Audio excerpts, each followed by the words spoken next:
거리마다 기쁨으로 거리마다 기쁨으로 춤을 추게 하시고 주의 백성 기도할 때 이 땅 회복하소서. 다시 한번 고백하겠습니다. 거리마다 기쁨으로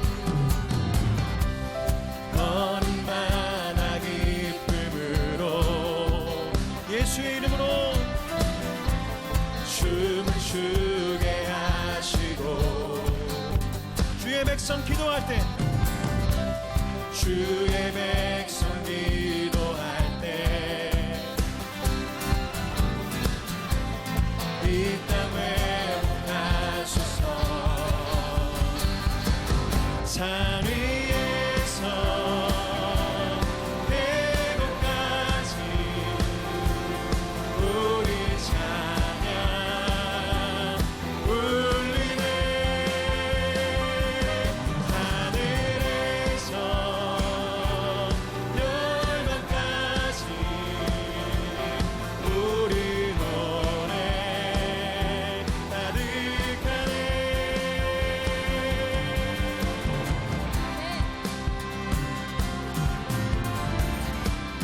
십자가 앞에 갈 때 십자가 앞에 행할 때 주의 빛 비추시고 주의 빛 비추시고 물이 바다 덮음 같이 물이 바다 덮음 같이 주 영광 채우소서. 산 위에서 산 위에서 대곳까지 우리의 찬양이 울리네. 하늘에서 열방까지 우리 노래 우리의 찬양 가득하네.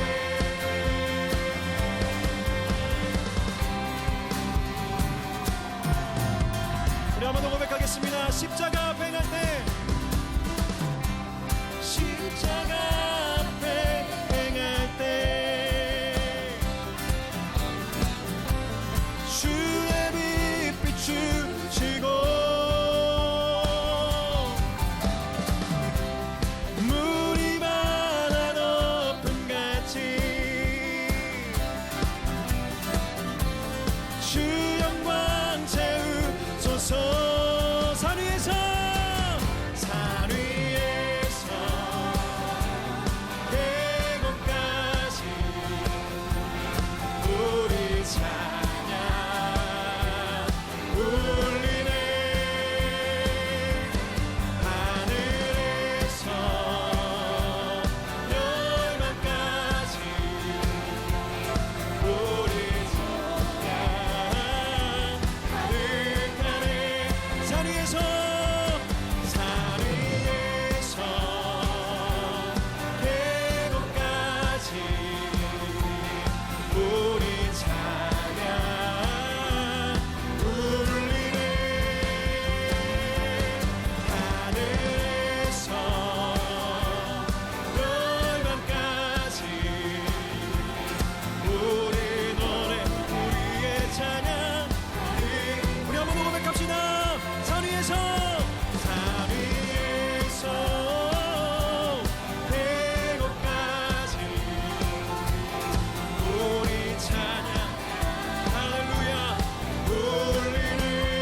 하늘에서 열방까지 우리 찬양 우리의 노래 가득하네. 주 다스리시네. 주 다스리시네. 할렐루야. 주 다스리시네. 주 다스리시네. 주 다스리시네.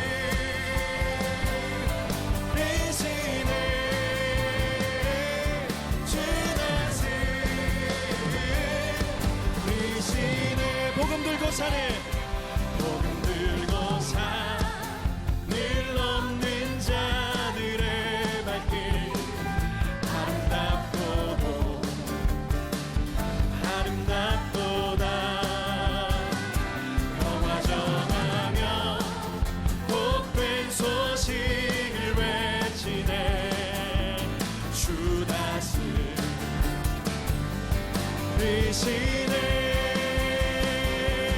주 다스리시네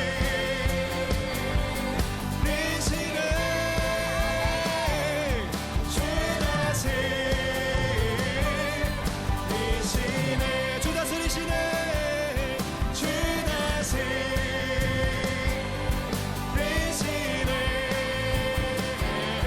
주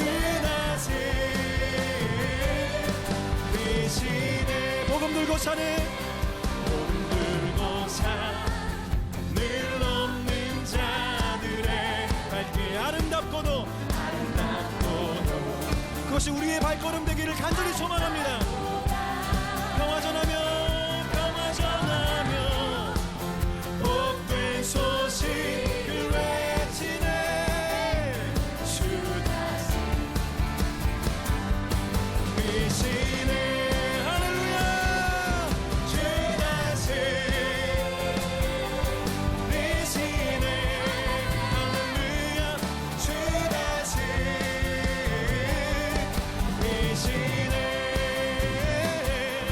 주 다스리시네 아멘 주 다스리시네 여러분 노백합시다 주 다스리시네 주 다스리시네 우리 주님이 주 다스리시네 우리 마지막으로 우리 주님이 주 다스리시네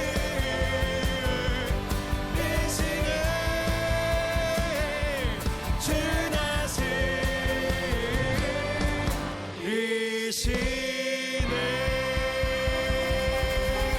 우리 만왕이와 함께 큰 감사와 영광의 박수를 드리십시다. 할렐루야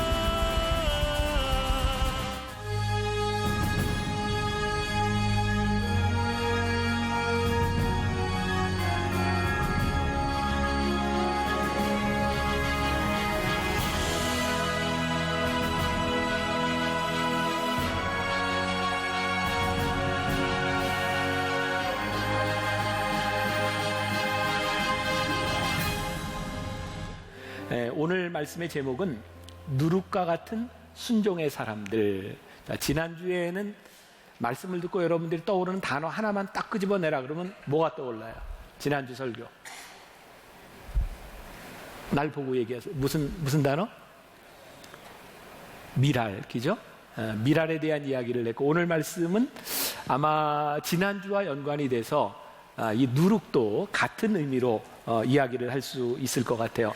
오늘 본문 말씀은 아주 간단하게 되어 있어요. 천국을 비유로 예수님이 말씀하시는데 천국은 마치 여자가 가루 서말 속에 갖다 넣어 전부 부풀게 한 누룩과 같다. 미랄도 그렇고 누룩도 그렇고 다른 말로 표현을 한다면 영향력 혹은 변화 이런 말로도 표현을 할 수 있을 것 같아요. 여러분들이 한 번쯤은 읽었으면 좋겠다 생각하는 책 중에 하나가 하나님을 경험하는 삶이라는 책이에요. 이 책을 쓴 사람은 헨리 블랙거비하고 리차드 블랙거비 두 부자 목사가 아버지 아들 부자 목사가 쓴 책이에요. 근데 이 아버지였던 헨리 블랙거비가 또 다른 책을 썼는데 아브라함 하나님의 친구라고 하는 책을 썼습니다. 여기에 이런 이야기가 나와요. 그 아버지가 목회를 하던 때 캐나다 그 세스코툰이라고 하는 지역에서 초빙을 받습니다. 근데 그 교회는 목사님의 사례비도 줄 수 없는 굉장히 어려운 교회였어요. 근데 이 목사님이 가족들과 함께 그 교회에 가서 사역을 하면서 그 교회에서 시작해서 38개의 교회를 개척하고 그 교회 안에서 100명이 넘는 사역자들이 나옵니다. 그런 모습을 보았던, 그리고 오랜 세월이 지나서 그 아들 리차드 블랙거비가 목사가 됐어요. 어느 날 아버지에게 이렇게 전화를 합니다. 아버지, 캐나다에 있는 3개의 교회로부터 청빙을 받았습니다. 그 중에 2교회는 성장하는 교회고 교회가 아주 좋은 여유가 있는 교회입니다. 그런데 한 교회는 문을 닫을까 말까 고민하는 교회입니다. 그래서 너무 어려워서 문을 닫든지 아니면 교회의 일부분을 세를 주어서 교회를 운영하든지 해야 되는 그런 어려운 교회입니다. 그때 아버지가 이렇게 물었대요. 아들아, 그 세 교회 중에 하나님께서는 내가 어느 교회를 가기를 원하시는 것 같으냐? 아들이 아버지에게 다시 물었어요. 아버지는 어디일 것 같아요? 그러면서 아들이 이렇게 얘기를 합니다. 저는 어렸을 때 찢기고 낙심 가운데 있는 작은 교회에 아버지가 청빙되었고, 아버지와 어머니께서 하시는 일을 통해서 하나님이 하시는 놀라운 일을 보게 되었습니다. 우리는 어려운 교회로 가기로 결심했습니다. 그리고 아버지 헨리 블랙거비가 책에서 이렇게 얘기합니다. 그리고 나는 아들을 통해 그곳에서 역사하시는 하나님의 손길을 보게 되었다. 오늘 말씀을 준비하면서 보았던 이 짧은 이야기 가운데서 저에게 생각난 게 누룩이라는 거였어요. 누룩. 이 아버지가 아들의 누룩이었구나. 무엇하고 이야기하지 않아도 아버지가 살아왔던 그 발걸음을 바라보면서 나도 아버지처럼 살아가야 되겠다라고 하는 그의 변화, 이것이 누룩이겠구나. 오늘 강화도에서 있었던 누룩에 대한 이야기를 하려고 해요. 여러분, 강화도는 강화도 가봤죠? 강화도를 가면 참 좋아요. 일단 먹거리도 좋고요. 강화도는 바다를 끼고 있고 산도 있고 공기도 좋은 곳입니다. 근데 강화도는 우리나라 역사에 있어서 참 많이 가슴 아픈 땅입니다. 몽고와의 전쟁에서 끝까지 항쟁했던 그런 전쟁의 아픔을 가지고 있는 땅이기도 하고요. 구한말에 병인양요, 신미양요, 프랑스와의 싸움, 미국과의 싸움, 그냥 운양호 사건, 일본과의 다툼이 일어났던 현장이 바로 강화도입니다. 그래서 강화도 사람들은 외국인에 대한 이미지를 아주 좋지 않게 생각하는, 굉장히 폐쇄적인 곳이 강화도입니다. 그거 강화도에 복음이 들어간 이야기. 그리고 놀랍게도 강화도는 읍이지만 단일 지역으로 볼 때 가장 많은 크리스찬 비율을 가지고 있는 지역이 강화도입니다. 특히 이제 강화도는 감리교회가 주류를 이루는 그런 역사를 가지고 있는 곳이죠. 자, 지지난주 제가 계속 얘기를 하면서 여러분들에게 이 연대 하나는 기억을 했으면 좋겠다 말했던 게 있죠. 몇 년이죠? 1885년 4월 5일, 이날은 우리나라에 정식으로 아펜젤러 언더우드 같은 선교사가 들어온 날입니다. 근데 여러분, 여기 정식으로라고 하는 말은 우리나라에서 복음을 전하게 정식으로 허가가 되었다 이런 말이 아니고, 고종 황제에 의해서 선교사들이 와서 우리나라 사람들을 가르치고 병을 고치는 일을 허락해 주었다, 그런 의미입니다. 요 1885년을 기점으로 해서 여러 가지 이야기들을 했죠. 정식으로 선교사가 들어오기 전에 이미 1882년에 성경이 우리나라 말로 번역돼 있었다, 이런 이야기도 했고요. 강화의 선교는 1889년, 그러니까 정식으로 선교사가 들어온 지 4년 후에 성공회를 통해서 복음이 전해집니다. 아까 나왔던 불교식의 성전이 있죠. 거기가 바로 성공회 성당입니다. 여러분들 한번 강화읍에 가면 아주 흥미롭게 볼 수 있는 곳이고요. 방송에서 나왔던 것처럼 불교를 믿고 있던 우리나라 사람들이, 조선민족들이 쉽게 들어올 수 있도록 교회를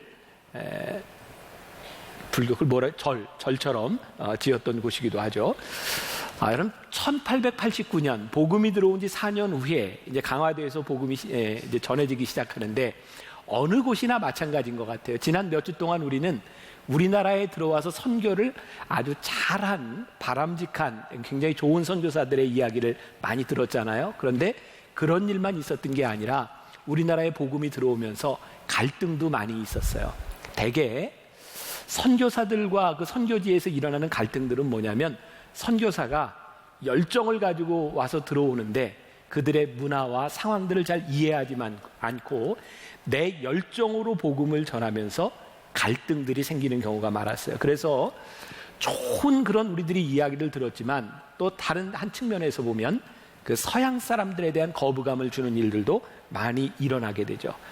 과도한 그런 열정으로 해서 일어나는 일들이에요.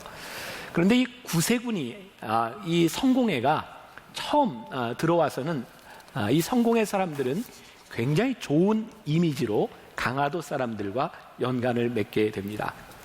저는 개인적으로 복음을 전하는 데 있어서 우리의 열정도 참 중요하지만 지난주, 지지난주와 맥을 같이 한다면 사람들의 마음을 기경하는 일도 참 중요하다고 생각해요. 복음을 받아들일 수 있도록 만드는 일. 저는 목사로서 이렇게 목회를 하면서 제일 고민스러운 일 가운데 하나가 너무 열심히 충만한 교인들이에요. 그럼 열심히 충만하다고 하는 건 참 좋은 일인데 잘못하면 그 열심이 독선적일 수 있어요. 열심히 다른 사람을 참 힘들게 할 수 있어요. 왜 힘들게 하냐면 나는 참 열심인데 내 열심을 따라오지 못하는 사람들에 대한 비난과 또 내 열심을 따라오지 못하는 사람들로 일어나는 갈등들이 사역들을 참 힘들게 할 때도 있는 것 같아요. 그런데 이 성공회는 처음 들어왔을 때 가능하면 조선에서 만든 룰을 어기지 않으려고 노력합니다. 그래서 강화도에 직접 들어가기보다는 강화도, 이제 제물포 이쪽 지역에서 강화도에서 나오는 사람들, 여행객들, 상인들을 중심으로 말씀을 전하기 시작해요. 그래서 그들 중에 믿는 사람들이 생기고 지난주에 어떤 미랄하고 비슷하게 그곳에 복음을 가진 사람들이 들어가게 되고 이제 복음이 전파되게 되죠. 나와 같지 않은 열정. 제가 지난주에 요즘 제가 이제 감신 대학원에서 강의를 하나 하고 있는데 대학원생들을 데리고 지금 한국에 이렇게 좋은 교회들을 이렇게 방문하는 일을 하고 있어요. 지난 월요일 날 여기 야탑에 가까운 할렐루야 교회를 방문하게 됐어요. 여기 여러분들이 잘 모를지도 모르니까 여러분들이 분당에 있는 만나교회를 다닌다, 분당에 있는 교회를 다닌다고 하는 것 자체가 여러분들에게는 굉장히 큰 특권이고 하나님의 축복이에요. 축복이에요.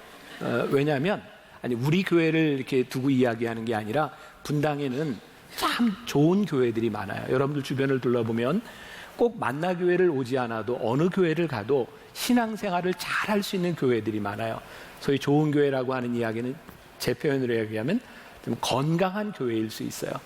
여러분들 청년들이 그곳에 가서 신앙생활을 했을 때 여러분들의 신앙이 건강하게 자랄 수 있는 교회들이 우리 주변에 참 많다고 하는 게 참 큰 축복입니다. 여러분, 이 분당구라고 하는 이 작은 구 안에 우리나라에 참 좋은 교회들이 이렇게 많이 모여 있을 수 있다고 하는 것, 그래서 시너지를 낼 수 있다고 하는 것은 여러분들과 저에게 정말 저는 큰 축복이라고 믿습니다. 믿어주세요. 네. 그래서 오늘 여러분들이 여기 있는 것도 참 큰 축복이고, 지난주에 제가 이제 할렐루야 교회를 방문하면서 할렐루야 교회 담임 목사님이 김승욱 목사님이거든요. 미국의 남가주 사랑의 교회를 목회하다 여기 왔는데, 김승욱 목사님은 나하고 이제 나이도 같고 좀 여러 가지로 이렇게 잘 맞는 면이 있어요. 그래서 친한데 나이가 같은데 그 목사님은 날 보고 좀 늘 어려워하죠. 나이가 같은데 같은 나이로 자꾸 생각을 잘 안 해요. 기존 내가 이렇게 그렇게 나이 들어 보이진 않죠? 네. 오늘은 무슨 얘기를 해도 잘 안 돼요, 지금. 네. 그 목사님하고 이렇게 이야기를 하는 중에 한 청년이 그 교회 목사님에게 이런 질문을 했어요. 목사님, 할렐루야 교회에서 선교란 무엇인가요? 나는 그 질문을 들으면서 굉장히 좋은 질문이다라고 생각을 했어요. 우리 교회도 선교를 하고 그 교회도 선교를 하고 다른 모든 교회들도 선교를 합니다. 좀 다른 말로 표현을 한다면 그 교회가 가지고 있는 열정과 우리 교회가 가지고 있는 열정이 틀립니다. 그런데 만일 내가 가지고 있는 열정과 당신이 가지고 있는 열정이 다르기 때문에 당신은 틀렸습니다라고 이야기한다면 하나님이 기뻐하실 것 같지는 않아요. 그런데 우리들이 분명히 당신의 교회는 어떤 선교를 합니다라고 하는 대답도 있어야 되고, 우리는 이런 선교를 합니다라고 하는 대답도 있어야 될 것 같아요. 중요한 것은 모두가 하나님의 일이라면 우리들이 서로 존중해야 되는 거죠. 근데 그 목사님이 이렇게 얘기를 하더라고요. 우리 할렐루야 교회에서는 선교를 영어로 얘기하면 트랜스포메이션이라고 생각합니다. 변화라고 생각합니다. 그래서 그 목사님은 선교지에 선교사를 보내는 일보다 오히려 지금 여기에 들어와 있는 탈북민들, 디아스포라, 흩어진 그런 사람들과 우리들이 살아내며 진정한 크리스찬으로서의 모습을 보여주는 것이 선교라고 생각합니다. 그래서 할렐루야 교회는 그런 선교를 한다는 이야기를 들었어요. 저에게 그때 굉장히 가슴에 와닿았던 말 가운데 하나가 리얼 크리스찬이라는 말이었어요. 참다운 크리스찬으로서 살아내는 것, 그게 선교라고 생각합니다. 제가 목회를 하면서 목사로서 참 고민스러운 것 중에 하나거든요. 왜냐하면 사람이 있는 곳에는 늘 갈등과 문제들이 존재해요. 그런데 갈등과 문제를 일으키는 사람들이요, 교회 안에서 나쁜 일을 하기 때문에 갈등을 일으키지 않는다는 거예요. 교회 안에 자기가 가지고 있는 열정, 하나님이 주시는 사명이라고 하는 이름으로 갈등과 때로는 분열도 일어난다는 거예요. 그게 저에게는 참 마음이 아프고 참 어려운 일이에요. 왜 저렇게 좋은 일을 하면서 관계들이 깨어질까? 그러면서 제 마음속에 계속해서 드는 생각이, 하나님이 우리들에게 원하시는 것은 우리들이 좋은 일을 하는 것 이전에 우리들이 리얼 크리스찬, 진정한 그리스도인이 되는 것을 원하시겠다. 우리가 아무리 좋은 일을 해도 우리들이 좋은 크리스찬들이 되지 않으면 우리들 때문에 우리들의 열정으로 하나님의 영광을 가릴 수도 있겠다. 그래서 우리들이 오늘 누룩이라고 하는 말과 연결시켜 본다면, 우리들이 좋은 크리스찬들이 되어 우리들이 부대끼고 만나는 사람들에게 누룩처럼 어떻게 우리들이 영향을 줄 수 있을까? 여러분들 세대에 누룩을 본 사람들 별로 없을 것 같아요. 누룩이 제일 많이 쓰이는 거, 우리가 그 이스트, 빵을 만드는데도 누룩이 필요하고, 특히 이제 술 만드는데, 그죠? 누룩 필요하고, 누룩이 들어가면 모든 것들이 변하는 거예요. 지난주에 제가 제주도에 있는데, 뭐 적절한 예가 될지 모르겠어요. 서구포에 살고 있는 한 권사님이 지금 방금 딴 귤이라고, 귤을 따가지고 나한테 한 박스 귤을 선물을 해줬어요. 그래서 이야기를 하다가 집에 들어와서 한 2시간쯤 후에 귤을 이렇게 열어봤는데, 아니 2시간 만에 귤이 이렇게 몇 개가 상하는 거예요. 이렇게 보니까 귤에 상처가 난 곳에 붙어있는 귤이 한 2시간 만에 짓무르기 시작해요. 여러분, 모든 과일들이 그래요. 상처가 없는 그런 과일들은 그냥 며칠을 놔둬도 변하지 않는데, 상처가 나서 화학적인 반응이 일어나면 상하기 시작해요. 여러분, 성경에서 누룩이라고 하는 것은 두 가지 개념으로 다 써요. 부정적인 것과 긍정적인 것. 예수님께서 너희들은 바리새인들과 사두개인들의 누룩을 조심해라 라고 이야기했을 때 나쁜 영향을 받지 말아라 라고 하는 말이고, 오늘 천국의 비유 가운데 이 누룩은 세상을 변화시키는 좋은 영향력에 대한 이야기이기도 하죠. 분명한 것은 이 누룩이라고 하는 것은요, 우리들이 있는 자리, 우리들의 사명의 자리에서 무언가를 변화시키는 거예요. 제가 할렐루야 교회 이야기도 했지만, 우리 분당에 또 좋은 교회가 있어요. 가까운데 분당 우리교회라고, 이찬승 목사님. 제가 지난주에 이렇게 우연히 그 목사님의 설교를 듣다가 정말 너무너무 감사했어요. 저렇게 좋은 설교를 할 수 있는 목사님이 가까이 있다는 게 참 훌륭하다. 그러면서 갑자기 제가 훌륭하게 느껴지는 거예요. 야, 주변에 있는 목사님 설교를 들으면서 저렇게 훌륭하게 느끼는 목사는 정말 얼마나 훌륭할까. 또 좀 자뻑? 네, 아무튼 옆에 좋은 교회가 있다고 하는 게 너무너무 좋은 일이더라고요. 근데 내가 어떤 말씀에 은혜를 받았냐면, 언제 설교인지는 모르겠어요. 잠깐 누가 이렇게 클립을 해놨는데 그런 설교였어요. 저 강남에 있는 사랑의 교회 그 교육 목사로서 사역을 할 때 지금 돌아가신 오카는 목사님이 부목사님들과 이렇게 주간 기도회를 할 때 막 불같이 화를 내던 때가 있었대요. 부목사님들을 바라보며, 너희들 그따위로 할 거면 교회 나가. 너희들이 목사야? 그러면서 막 화를 내는 그 목사님. 근데 오카는 목사님은 한 번도 부목사님들에게 네가 얼마나 부흥을 시켰니? 얼마나 무슨 일을 했니? 그런 것 가지고 혼낸 적이 없대요. 그날 목사님들을 혼낼 때 목사님이 혼냈던 이유는, 교인 중에 아프고 힘든 사람이 있는데 그것을 알지 못하고 있는 목사님을 향해서 불같이 화를 냈다는 거예요. 네가 목사야?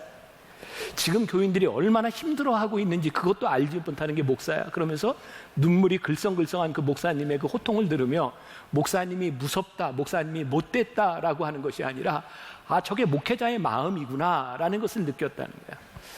그러면서 이찬수 목사님 설교에서 그런 얘기 하더라고요. 그때 교회가 부흥하고 한국 교회에 영향력을 미쳤던 제자훈련을 했던 그 교회에서는 한국 교회와 한국 사회를 위해서 뭐 위대한 일을 하자 그런 말 하지 않았다는 거예요. 하나님이 우리를 부르신 그 자리에서 너는 어떠냐? 내가 진정한 목사냐? 그거를 물었다는 거예요. 저에게 많은 생각을 하게 했어요. 이 세상을 변화시키는 것은 우리들이 위대한 일을 꿈꾸는 것보다 우리들이 진정한 크리스찬으로서 우리의 자리를 지키고 우리가 진정한 크리스찬으로서 옆에 있는 사람들에게 화학 반응이 일어나도록 누룩처럼 번져가는 것, 그것이 하나님께서 우리들에게 원하시는 모습이 아닐까. 그래서 누룩 같은 순종이라고 하는 말 가운데는 우리들에게서 우리들의 열정으로 해서 일어나는 그러한 어떤 위대한 일보다 우리들이 누룩처럼 누군가에게 영향을 미치는 것으로 우리들이 보이지 않고 사라지는 것도 괜찮아. 내가 누룩처럼 살았으니까. 천국은 마치 누룩과 같다고 비유로 말씀하시고 밀알이 땅에 떨어져 죽지 아니하면 열매를 맺을 수 없다고 말씀하셨던 것처럼 내가 누룩처럼 흔적이 없어지고 내가 밀알처럼 썩어지는 것으로 내가 하나님의 부르심에 순종할 수 있는 마음들이 될 수 있을 때 하나님께서 역사하시는 일들을 우리들이 기대할 수 있지 않을까. 1993년 초창기에 이제 강화도에 복음이 들어왔을 때 그때 강화 선교를 개척했던 영국인 선교사가 워너라는 사람이에요. 워너. L.O. 무슨 약자인지 모르겠지만 L.O. 워너라고 있는 사람이 있는데 혹시 여러분들 중에 워너라고 하는 선교사 이름 들어본 사람? 제가 생각할 땐 거의 이분의 이름을 들어본 사람이 없을 것 같아요. 우리는 아펜젤라, 언더우드, 스크랜턴, 홀, 로제타 홀 이런 이름은 많이 들어봤지만 워너라고 하는 선교사의 이름을 별로 들어본 적이 없어요. 1993년 워너 선교사는 강화도에 들어와서 그가 복음을 직접 전할 수 없었기 때문에 그가 한 일은 뭐냐면 초창기에 동네를 떠돌고 있었던 고아들을 데려다가 잘 기르는 일이었어요. 1896년 3년 동안 이 아이들을 데려다 잘 길렀는데 이 아이들 중에 5명이 세례를 받습니다. 책에는 이렇게 나와 있어요. 이 아이들이 자원해서 세례를 받았는지 억지로 세례를 받았는지 그것은 모르겠어요. 그런데 이 아이들을 잘 기르던 모습을 보았던 강화도 사람들이 어른들이 1년 후에 1897년 세례를 받습니다. 1897년 강화도의 첫 번째 세례인들이 나와요. 그런데요, 이 워너 선교사는 자기가 아이들을 가르치고 아이들을 돌본 것 때문에 세례를 받았던 어른들의 세례를 보지 못해요. 그는 1886년에 어른들이 세례받기 1년 전에 아마 풍토병이었을 것 같아요. 그는 병으로 인해서 본국으로 소환돼요. 그리고 워너는 우리나라 기독교 역사 가운데 더 이상 이름이 나타나지 않아요. 우리가 이렇게 생각할 수 있을까요? 워너는 아이들을 세례 주는 것으로 끝났던 그 사람은 더 이상 우리 선교사의 이름이 나타나지 않는 그 사람은 선교에 실패한 사람이었을까요? 저는 그는 드러나지 않았지만 그는 누룩처럼 사람을 변화시켰던 복음이 들어가도록 만들었던 사람인 것 같아요. 아마 우리들 가운데 누군가는 이런 원어와 같은 사람이 있을 수도 있고 누군가는 열매를 따는 사람이 있을 수도 있을 것 같아요. 문제는 우리들은 늘 우리들이 가지고 있는 열정으로 인하여 우리들이 결과를 보려고 한다는 거죠. 그래서 우리들이 결과를 보지 못하면 우리들이 원하는 열정만큼 일들이 일어나지 못하면 때로 우리들 속에서는 분노가 일어나기도 해요. 화가 나요. 그래서 오늘 누룩과 같이 순종했던 사람이라고 하는 이 말을 통해서 제가 여러분들에게 주고 싶은 도전은 우리나라에 들어왔던 수많은 선교사들 중에 우리가 알고 있는 열매를 거두었던 선교사들보다 누룩처럼 사라져간 선교사들이 훨씬 더 많았다는 거예요. 그리고 어쩌면 우리 교회 안에, 우리 신앙의 공동체 안에 정말 필요한 것은 우리들의 사역의 승리로 이름이 드러나는 사람보다 어쩌면 이름이 없이 사라지는 사람이 많으면 많을수록 어쩌면 천국이 이루어지는 일은 아닐까. 요즘 제가 많이 하는 고민 가운데 하나예요. 여러분들은 저를 알고 있잖아요. 목사로서 참 고민스러운 거, 정말 하나님 앞에 내가 누룩처럼 살고 싶은데 그게 참 어려운 거예요. 아무도 나를 알아주지 않는 그곳에서 내가 그냥 내 일에 충실하게 살아간다고 하는 것이 결코 쉬운 일은 아닌 것 같아요. 근데 어떻게 그런 일이 가능할까? 내 열정으로 일하기보다는 순종으로 일할 수 없을까? 자, 오늘 말씀의 중요한 주제입니다. 열정이 아닌 순종으로 일할 수 있으면 좋겠다. 자, 예를 들어 볼게요. 우리가 잘 아는 사도 바울이 있어요. 사도 바울은, 저는 개인적으로 사도 바울을 굉장히 좋아해요. 여러 가지 이유가 있지만 성경을 이렇게 보면, 사도 바울의 서신을 보면 미안하지만 나는 내 모습을 보는 것처럼 사도 바울의 이렇게 다이나믹한 그런 모습들을 보면 내가 사도 바울을 닮아가고 싶은 마음도 있지만 내 모습이 거기에 있는 것 같기도 해요. 그리고 결정적인 건 이렇게 전승에 의하면 사도 바울도 키가 작고 머리가 벗어진 사람이었다. 이것도 굉장히 중요한 이유 가운데 하나예요. 내가 사도 바울을 닮은 사람 같은 이 다이나믹한 열정. 사도 바울이요, 그렇게 열정이 많은 것처럼 저도 열정이 참 많거든요. 하고 싶은 일들이 참 많아요. 근데 저를 참 견딜 수 없이 만드는 건 분명히 하나님이 주신 생각이라고 생각하고, 그리고 내가 나쁜 일도 아니고 하나님의 일이라고 생각하는데 내 열정만큼 모든 일이 이루어지지 않는다는 거예요. 그리고 때로는 내 열정을 가로막는 일들도 내 삶에는, 내 사역에서는 종종 아주 자주 일어난다는 거예요. 사도 바울이 그의 열정을 가지고 복음을 전하는데, 이제 소아시아에서 그가 이제 회심하고 있었던 그런 지역에서 끝나는 것이 아니라 그가 아시아를 향해 복음을 전해야 되겠다. 아시아로 가려고 하는데 여러분들 잘 아는 것처럼 길이 막혀요. 사도 바울은 아시아에 대한 열망과 열정이 있었는데 하나님이 그 길을 막으신 거예요. 근데 사도 바울은 이 길이 막혔지만 또 다른 길을 통해 아시아로 가려고요. 하나님이 또 막으세요. 그리고 몇 번의 막으심을 통해서 사도 바울이 어느 날 환상을 보죠. 저기 유럽의 마케도니아인이 손짓하는 환상을 보면서 사도 바울은 아시아로 가려고 했던 발걸음을 돌려서 유럽으로 가요. 그게 유럽의 관문이었던 빌립보로 처음 발길을 내디게 된 이유입니다. 여러분들에게 한번 물어볼게요. 하나님께서 사도 바울을 쓰신 것은 그의 열정을 쓰신 것일까요? 그의 순종을 쓰신 것일까요? 저는 사도 바울이 열정을 가지고 있었으나 하나님은 그의 열정을 쓰신 것이 아니라 열정을 가지고 있는 사도 바울의 순종을 쓰셨다고 생각해요. 그래서 순종하게 될 때는요, 때로 우리들의 열정을 버려야 되는 것을 의미하기도 합니다. 열정을 버린다고 하는 것은 우리들이 열정 없는 사람이 되는 것이 아니라, 열정을 버리며 순종한다고 하는 것은 하나님의 열정을 우리들의 마음에 다시 품게 되는 일이라고 생각해요. 그런데 우리들이 내가 얻으려고 하는 고집, 내가 얻으려고 하는 그 결과들을 통해서 내 열정을 버리지 않으면 하나님이 우리를 쓰시기도 힘들 뿐만 아니라 우리로 인하여, 나로 인하여 하나님의 일에 걸림돌이 될 수 있겠다.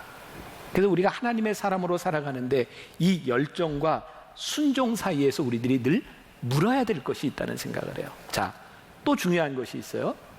사도 바울이 하나님께 순종함으로 발걸음을 빌립보로 돌렸어요. 이렇게 성경 얘기를 하면 여러분들 지금 이해를 하고 있는 거죠. 이해가 잘 안 되는 분은 이제 사도행전을 좀 이렇게 좀 쭉 봐야 돼요. 이해하는 걸로 알고 갈게요. 네. 사도 바울이 이제 빌립보로 이렇게 가게 돼. 이제 사도행전 16장, 17장, 18장 좀 나오는 이야기예요. 궁금하면 500원? 아니, 궁금하면 이따가 여러분들 나무 공동체에서 한번 꼭 봐요. 부탁해요. 자, 사도 바울이 이제 빌립보로 간다고요. 빌립보로 가서 사도 바울이 처음 복음을 전하러 가는데 성경에 보면 사도 바울이 처음 어떤 지역을 찾아가든지 사도 바울은 그 유대교 회당을 찾아가요. 거기에 흩어진 유대인들이 모여 있었고 그들에게는 복음 전하기가 쉬웠거든요. 근데 빌립보에 갔을 때는 사도 바울이 회당을 찾아간 것이 아니라 기도처를 찾아가요. 기도하는 곳, 강가로 나아갑니다. 성서학자들의 이야기에 의하면 이유는 대개 유대교 회당은 성인 남자 10명 이상이 있어야 회당이 구성이 돼요. 그러니까 그 빌립보에는 유대교 하나님을 믿는 사람들 10명 이상이 구성이 안 됐던 것 같아요. 그래서 기도하러 강가로 나갑니다. 그때 강가에 모여있는 여인들을 만나요. 우리들은 흔히 강가에 모여있는 여인들이 쓸데없이 나와서 수다를 떠는 것으로 생각하는데 실제는 그런 것은 아니었던 것 같아요. 거기에 나와 있던 여인들은 경건한 사람들, 아마 뭔가 그 제사 예배에 참석하기 위해서 몸을 정결케 하는 여인들이었을 것 같아요. 사도 바울이 거기에서 복음을 전할 때 루디아라고 하는 여인이 있었어요. 여러분들 사도행전에 나오는 가장 위대한 여자 중에 하나가, 여걸 중에 하나가 루디아입니다. 그러니까 여러분들 이렇게 지나가다 보면 루디아 옷집도 있고 루디아 꽃집도 있고 한 그런 사람들은 루디아를 아주 좋아하는 크리스찬이에요. 루디아를 만나게 되는데요. 성경에 보니까 하나님께서 루디아의 마음을 열어 하나님의 말씀을 듣게 하셨고 그 루디아가 바울을 초청해요. 그리고 온 가족이 세례를 받고 이어서 사도 바울은 빌립보 감옥에 갇혀요. 루디아가 옥바라지를 하죠. 그리고 빌립보에 교회가 생길 때 루디아는 여인이었지만 자주장사, 그 당시에 무역을 하는 사람이었고 재력이 꽤 있었던 것 같아요. 교회를 세우는데 굉장히 중요한 역할을 합니다. 제가 왜 이 루디아에 대한 이야기를 장황하게 하는가? 루디아뿐만 아니라 사도 바울이 복음을 전하러 갔던 그 곳곳에는요, 참 희한한 만남들이 있어요. 사도 바울이 복음을 전하러 갈 때 만났던 그 믿음의 동역자들을 통해서 일이 일어나요. 사도 바울이요, 자기의 열정을 따라가지 아니하고 그가 순종하여 빌립보로 들어갔을 때 하나님께서는 사도 바울의 일을 가능케 하는 사람을 만나게 하세요. 오늘 이 강화도의 이 선교의 역사에서도 여러분 한번 생각해 봅시다. 지금 100수십 년 전 영국 사람이, 미국 사람이 우리나라에 들어와서 복음을 전한다. 이게 어떤 차원의 문제일까요? 지금 이렇게 글로벌한 세상에 살고 있는 우리들이 선교지에 나가는데 제일 두려운 게 뭔가요? 언어에 대한 문제, 음식, 문화에 대한 문제 아닙니까? 그런데 100수십 년 전 영국과 미국 사람들이 우리나라에 들어와서 복음을 전한다고 하는 것은 지금 우리들이 생각할 수 있는 차원의 문제가 아닙니다. 그리고 3년 동안 원어 선교사가 아이들을 가르치면서 그가 한국말을 배웠다고 칩시다. 얼마나 배웠을까요? 당시 선교사들이 복음을 전한다고 할 때 그들이 얼마나 유창하게 복음, 하나님, 예수님에 대하여 그들이 설명할 수 있었을까요? 저는 지금 우리가 생각하고 있는 선교 환경하고는 너무나 다른 차원의 문제였고, 미국 사람들이 한국말을 체계적으로 배울 수 있는 문법 책도 없었던 시대에 그들이 우리나라에 와서 복음을 전한다는 건 정말 어려운 일이었을 거예요. 그런데 어떻게 그런 복음의 역사들이 일어날 수 있었을까? 하나님이 순종함으로 떠나간 사람들에게 위대한 만남을 주신 거예요. 사도 바울에게 루디아를 주셨던 것처럼 이곳 강화에서는 준비된 하나님의 사람, 여러분들이 좀 생소할 텐데 이승환이라고 하는 사람을 통해서, 또 김상임이라고 하는 그런 양반이었는데 초시, 그러니까 진사가 된 사람이었어요. 그는 굉장히 부자였고요. 그런 사람들을 통해서 복음이 전해져요. 자, 여러분들에게는 굉장히 중요한 팁입니다. 여러분들의 열정이 아닌, 여러분들의 능력이 아닌, 여러분들이 순종하며 하나님의 뜻에 헌신하기 시작할 때 하나님은 여러분들에게 정말 기가 막힌 만남을 허락해 주세요. 그런데 이 만남은요, 참 신기해요. 여러분, 사람들을 만나는 거 축복이잖아요. 그 만남이 깨어질 때 마음 아프잖아요. 근데 마음이 아프기는 하지만 그게 당연한 일이기도 해요. 우리들의 삶에서는요, 좋은 만남과 깨어짐들, 이런 것들이 계속해서 반복돼요. 위대한 사도 바울의 사역에도 봐도 사도 바울을 도왔던 사람이 다음 사역지에서 관계가 깨어지는 것을 봅니다. 근데 중요한 것은 그들의 관계가 깨어졌기 때문에 잘못된 것은 아니에요. 하나님은 깨어짐을 통해서 또 하나님의 일을 하세요. 그러니까 여러분들이 가져야 될 중요한 확신, 내가 하나님 뜻에 순종하여 하나님의 일을 할 때 하나님께서는 우리들에게 좋은 만남을 허락하시고 만남을 통해서 일하시는 분이다. 그리고 그런 좋은 사역을 하는 중에 누구의 잘못이 아닌 다른 길을 가게 되므로 우리들의 관계가 깨어질 때 서로를 축복하라. 왜? 그것은 우리의 깨어짐이 끝이 아니라 또 다른 하나님의 인도하심이 있기 때문이에요. 그래서 여러분들 만남과 헤어짐, 이 모든 것들이 여러분들에게 축복이 되는 것도 굉장히 중요한 일일 것 같다는 생각이 들어요. 자, 열정. 제가 여러분들에게 열정이 아닌 순종으로라고 하는 이야기를 했어요. 그래서 젊은 여러분들에게 한 가지 좀 권면하고 싶은 게, 저는 이제 신문을 몇 가지 종류를 봐요. 근데 이제 특히 이제 젊은 사람들에게 이걸 보라고 하면 막 나한테 뭐라 그럴 수도 있는데, 다른 건 몰라도 제가 몇 가지 신문을 비교해서 보는데, 토요일 날 나오는 위클리 비즈, 조선일보에 나오는 위클리 비즈라는 섹션이 있어요. 그건 제가 보면서 우리 교역자들에게 늘 이야기하는데, 한 학기 강의를 듣는 것보다 어떤 때는 한 주에 신문을 보는 게 훨씬 더 유익하다 싶을 정도로 많은 지식을 줘요. 그래서 여러분들이 좋은 지식을 배우고 여러분들을 훈련하는 건 참 좋은데, 저는 조선일보하고 아무 관계없는 사람이에요. 근데 토요일 날 나오는 위클리 비즈, 그리고 거기 나오는 Y라고 하는 섹션은 우리들에게 굉장히 도움을 많이 줍니다. 여러분 가능하면 뭐 다운을 받아서 보든 꼭 한번 봤으면 좋겠어요. 제 설교에서 이제 위클리 비즈를 몇 번 인용을 하게 되는데, 이것도 3월에 나왔던 기사인데요. 위클리 비즈에 미국의 유명한 만화가에 대한 이야기가 나와요. 스콧 애덤스라고 하는 사람인데, 여러분들 세대는 잘 모를 거예요. 1990년대 후반에 우리나라에도 연재가 됐던 만화에서 딜버트, 주인공이 딜버트인데, 저기 그 캐릭터가 좀 나오죠? 본 적 있어요? 길버트 만화를 그린 사람이 스콧 애덤스예요. 근데 올해 저 사람이 그 위클리 비즈에서 인터뷰를 하면서 책을 썼어요. 이 사람이 책 제목이 뭐냐면 열정은 쓰레기다. 이 말이 굉장히 우리를 불쾌하게 만들어요. 왜냐하면 우리는 그동안 열정을 가지라는 말을 너무 많이 들어왔거든요. 열정을 가져라, 열정을 가지면 여러분들 뭐든지 할 수 있습니다. 근데 저는 이 기사를 보고 오늘 말씀을 준비하면서 제가 참 많은 부분 여기에 공감합니다. 우리들에게 열정이 참 필요한 것이기는 한데, 순종하지 않는 열정은 쓰레기일 수 있다. 기자가 그 스콧 애덤스에게 이렇게 묻습니다. 당신은 실패하지 않고 성공하려면 무모한 열정을 버리라 라고 이야기하는데, 성공한 사람들에게 인터뷰를 하면 대개 인터뷰하는 사람이 이렇게 말한다는 거죠. 저에게는 열정이 있었습니다. 이렇게 대답하지 않나요? 그때 스콧 애덤스가 이렇게 말을 합니다. 성공한 사람들에게 인터뷰할 때 당신이 성공한 이유가 뭔가요? 라고 물을 때 어떻게 성공한 사람이 나는 능력이 있었어요 이런 말 못하잖아요. 그러니까 열정입니다 라고 대답하지만 사실은 그건 답이 아닙니다.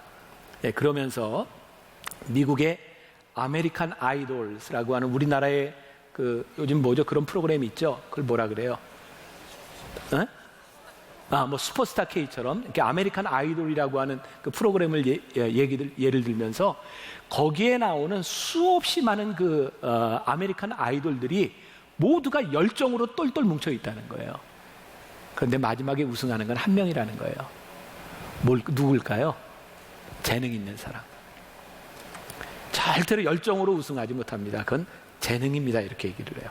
마음이 많이 좀 불편해지죠 지금? 네. 자, 그러면서 이 스콧 애덤스가 자기가 만화가가 되기 전에 은행원으로 일을 했는데, 이렇게 은행에서 대출 업무를 보잖아요. 자기가 그런 그 가르침을 받았다는 거예요. 대출 업무를 하는 게 이게 사람들이 훈련을 시키는데 이런 말을 해요. 스포츠를 굉장히 좋아하는 사람이 스포츠 샵을 하겠다고 하면 절대로 대출해주면 안 됩니다. 틀림없이 망합니다. 스포츠를 좋아한다고 스포츠 샵을 잘하는 것이 아닙니다. 일을 잘하는 사람은 때로 객관적인 것을 볼 수 있을 때이지 열정으로 똘똘 뭉쳐 있으면 위험합니다라는 말을 해요. 저는 이것을 이렇게 바꿔본 거예요. 열정은 쓰레기다라고 하는 말은 어쩌면 우리들이 그동안 참 많이 들었던 여러분들 열정을 가십시오라고 이야기하는데, 왜 열정을 가진 사람들이 때로 잘못되고 열정을 가지고 그렇게 사역했던 사람들이 타락하고 열정을 가지고 똘똘 뭉쳤던 교회들이 싸움을 하고 왜 그리스도의 모습이 드러나지 않을까라고 생각해 보니까 열정은 있는데 순종하지 않는 거예요. 저는 우리 젊은 여러분들이 하나님 앞에 쓰임을 받는 데 있어서 정말 중요한 것이 있는데, 여러분들의 열정이 쓰레기다가 아니라 여러분들의 열정이 하나님 앞에 순종하지 않으면 쓰레기만도 못할 수 있다. 그게 우리들에게 참 무서운 거죠. 결국 세상적으로 이야기해서 성공하는 것은 열정이 아니라 재능입니다 라고 이야기했다면, 하나님이 여러분들을 쓰시는 것은 여러분들의 열정이 아니라 여러분들의 열정을 가지고 하나님께 순종할 때 하나님이 여러분들을 쓰실 수 있는 겁니다. 왜? 하나님은 우리의 열정보다 더 크신 분이기 때문이죠. 자, 강화에 한 김상임이라고 하는 그 진사 초시가 예수를 믿음으로 인해서, 서당 선생님이 훈장이 예수를 믿음으로 인해서 사람들이 다 예수를 믿게 되고, 교회를 짓는데 자기 땅을 내놓음으로 인해서 교회가 지어지고, 그래서 강화도는 가장 크리스찬 비율이 많은 도시가 돼요. 그리고 놀라운 일은요, 지금도 강화도에 가면 강화도 출신들을 보면 돌림자가 거의 일정해요. 1900년대 초에 어떤 일이 일어났냐면, 그 마을이 예수를 믿고 이 사람들이요 전부 이름을 바꿔요. 우리는 전부 하나님을 믿는 사람입니다. 그래서 믿을 신자로 돌림을 다 바꿔요. 어떤 마을은 일자를 넣어서 다 바꿔요. 우리는 하나님을 믿는 사람 하나입니다. 그래서 강화도에는 지금도 가서 보면 일자와 신자를 가진 사람들이 참 많아요. 이게 무슨 의미일까요? 누룩이요 모든 것들을 다 변화시켰어요. 놀라운 일은 선교사들이 직접 한 일이 아니라 그들이 누룩이 되었을 때 모든 것들이 부풀기 시작해요. 우리 선교의 역사, 우리나라 선교의 역사, 제가 꽤 오래, 한 10년도 더 된 것 같아요. 태국에 있는 목사님들 그 세미나를 제가 인도하러 간 적이 있어요. 며칠 동안 강의를 하고, 그리고 이제 Q&A 시간이 되었어요. 한 태국 목사님이 나에게 이렇게 질문을 했어요. 목사님, 한국 교회는 벌써 10년 전만 해도 한국 교회가 이렇게 많이 욕을 먹기 전이에요. 소위 말하는 한국 교회가 우리나라 이 기독교 역사상 가장 그 부흥기를 지나고 있을 때, 그 태국 사람들 눈에 한국 교회는 너무 대단한 거예요. 큰 교회와 건물 많은 교인들. 한국 교회는 그렇게 많은 교회와 돈을 가지고 있고 뭐든지 할 수 있지만, 태국에 있는 교회는 너무 가난합니다. 우리 태국 목회자들이 여기서 무엇을 할 수 있겠습니까? 방법을 알려주세요. 그때 제가 태국에 있는 목사님들에게 이런 이야기를 했어요. 여러분들, 한국 기독교 초기 선교 역사를 아세요? 여러분, 우리나라에 캐톨릭이 먼저 들어오잖아요. 이 캐톨릭은 1900년대 중반까지도 캐톨릭은 중요하게 교구가 광주교구, 대전교구, 수원교구 이렇게 나눠져 있는데, 그 교구장들이 외국인이었습니다. 한국의 교회는요 1900년대 들어오면서 모든 리더십들이 조선 목회자들로 바뀝니다. 조선 사람들이 능력이 있어서요? 아니에요. 당시 한국이 기독교가 들어오면서 부흥을 하는데 한국 교회를 서포트 해줄 만한 능력이 없었어요. 왜냐하면 그 당시에 모든 선교의 자원들은 일본과 중국과 인도로 갔고요. 조선이라고 하는 나라는 선교의 지원을 제대로 받지 못하는 나라였어요. 교회를 지어줄 돈이 없었어요. 그래서 중국에서 모여서 회의를 합니다. 한국 선교 정책에 대해서. 그리고 그들이 어떻게 이야기를 하냐면, 한국 교회는 스스로 너희들이 알아서 너희의 돈으로 해라. 그게 네비우스 정책이에요. 유명한. 한국 사람들을 존중해서 한 이야기가 아니라 한국 사람들에게 도와줄 돈이 없어서 너희는 너희가 해라. 그래서 리더십을 한국 사람들에게 맡깁니다. 근데 놀랍게요, 그 어려운 가운데도 지질이 가난했던 이 민족이 그 교회에서 자기들의 돈을 가지고 자기들의 기도와 헌신으로 세워졌던 교회들이 한국 교회의 부흥을 낳아요. 제가 태국 목사님들이 이렇게 얘기했어요. 한국의 기독교 역사를 아십니까? 그리고 이렇게 이야기를 하더라고요. 태국은 불교 국가이기 때문에 예수를 믿으면 핍박을 받습니다. 우리는 전도하기가 참 힘듭니다. 그분들에게 이렇게 얘기했어요. 한국에는 양화진이라고 하는 곳이 있는데 거기에 가면 수백 개의 무덤이 있습니다. 살다 거기서 죽은 사람의 무덤뿐만 아니라 태어나서 며칠 몇 년을 살아보지 못한 영아의 무덤까지 거기는 수백 개의 시신들이 묻혀 있습니다. 우리 한국의 믿음의 선조들은 복음을 전하다 죽은 사람이 참 많습니다. 태국에는 몇 명이나 예수를 믿다가 복음을 전하다 죽었습니까?